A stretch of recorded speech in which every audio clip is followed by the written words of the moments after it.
বাপরে ছিল দিয়েছে ওলি হরি ওলি হরি পকেটে আমার হাত দিল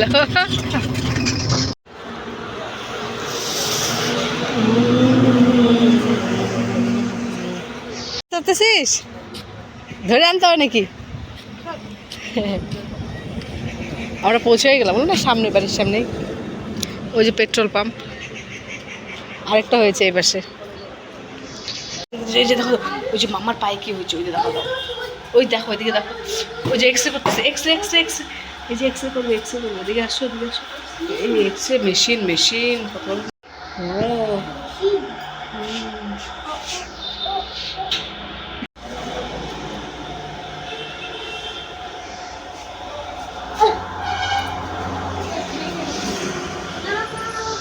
ওই যে হয়ে গেছে দেখছো আমরা বাড়ি চলে এসেছি এই যে এলাম এক্সরে করে নিয়ে তো এক্সরেতে মানে ফুলে গেছে হালকা একটু ফেটে গেছে হাড়িটা হালকা না ভালোই না বললো অল্প মানে সরে গেছে হ্যাঁ মেয়েটা কি জানে লোকটা তো বললো না বললো তো সরে গেছে হালকা সরে গেছে বললো না লোকটা তো বললো তো হালকা একটু সরে গেছে মানে একটু ফাটা ধরেছে আর কি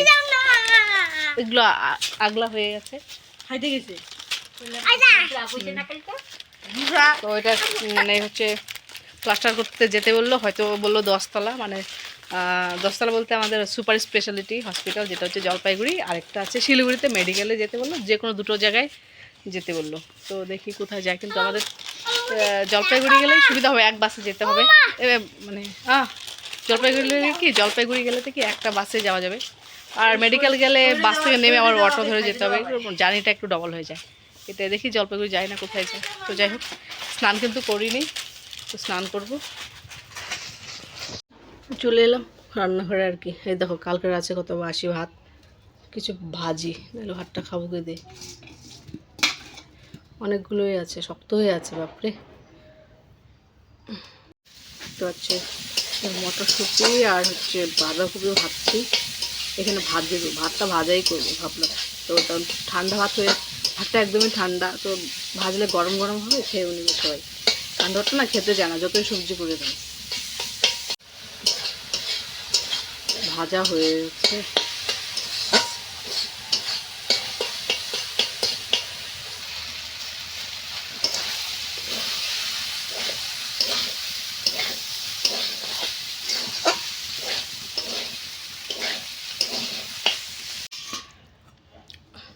দেখতে পাচ্ছ কি খাও গরম খায় নাও গরম খায় নাও খিদা পাইছে রে আমার খিদা পাইছে এখন খিদা পেয়ে গেছে এখন তো ডাকলাম আসলাই না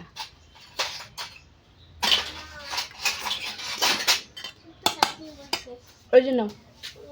যাও বারান্দায় বসো না কোথায় বসবো বারান্দায় বসবা বাজে হচ্ছে 2টা মোটামুটি রান্না কমপ্লিট হয়ে গেছে শুধু আলু ভাজা হয়ে গেলেই হয়ে যাবে দেখো কি হাল হয়ে গেছে অসুবিধা হবে না রান্না করে না অনেক অসুবিধাও আছে যেরকম একবার আগুন নিভে গেলে আবার জ্বলা উড়ে রেখে কোনো জায়গায় যাওয়া যায় না এখনও গুবু স্নান করানো হয়নি শুটকি মাছ করলাম আর বাঁধাকপির ঘন্ট করলাম মটরশুঁটি দিয়ে এখানে হচ্ছে গুবলুর জন্য আলু ভাজা খেতে খুব ভালোবাসে এই জন্য আলু ভাজা আর এখন এগুলো পরিষ্কার করবো ভাতের হাঁড়ি এখন উঠাইনি মার ছাকতে দিয়েছি এই আছে জল আনবো জল গরম দিব এখন জল গরম করে তারপরে স্নান করাতে হবে নাহলে এখন তো মোটামুটি দেখো ছায়ে পড়ে গেছে বাড়িতে অসুবিধা হয় এই ভাতটা হতেও দেরি হয় অনেক টাইম লাগে ভাতটা হইতে এই আবার পিছনে দৌড়ায় ভাত বসায় দিয়ে নাই ডাকি কুবলুর আর পাত্তা নেই কুবলু কোথায় গেছে সাড়া দেয় না পরে দেখি ওইখানে স্কুলে গিয়ে বসে আছে